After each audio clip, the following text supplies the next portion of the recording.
राज्य में खसुची पारद बढ़ुची थंडा विलंबर हेले भी राज्य में शीत प्रकोप धीरे धीरे वर्तमान बढ़िबार लगी। पाणीपाग विभाग पूर्वानुमान करिछि आसंता सप्ताह जाए पागरे कौनसी परिवर्तन हेब नाही। मुख्यतः पाग सुखिला रहिबो तासह बढ़िबो शीत।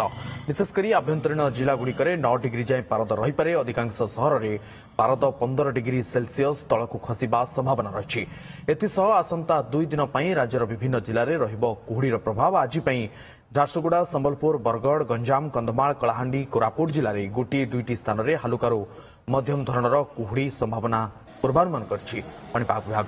शीत और कुहुड़ीर केमिति रहिछि प्रभाव अधिक सूचना देउछन्ति आम लक्ष्मीपुर प्रतिनिधि गिरिधर खरा।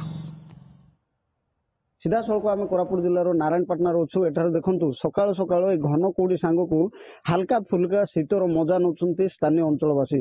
तेज केमती कौन रही घन कुहुड़ी और तत्सहित शीत तार टिके रिएक्शन है आज्ञा कौन कहे बर्तमान दीर्घ दिन विरति पर कुहुड़ीर आस्तरण देखा मिलूँ। बहुत भल टिके पाग माने लोक मजा नौ कौन कहे देखो निश्चित भाव एक बहुत मजा नौ आम समस्त ग्रामवासी एम सका उठी जो मर्णिंग वाक जाऊँ से एत आनंद आम जीवन में केवे भी पाई नथिलु।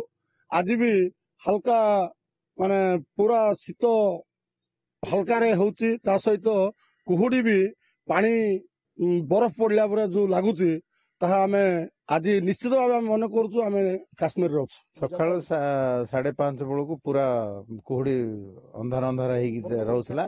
गाड़ी गुड़ा देखा जाऊ नथिला। पूरा लोक देखा जाऊन कुहुड़ी बेसी होउची और शीत मध्य भल होउची। चलवा को भल लगुची।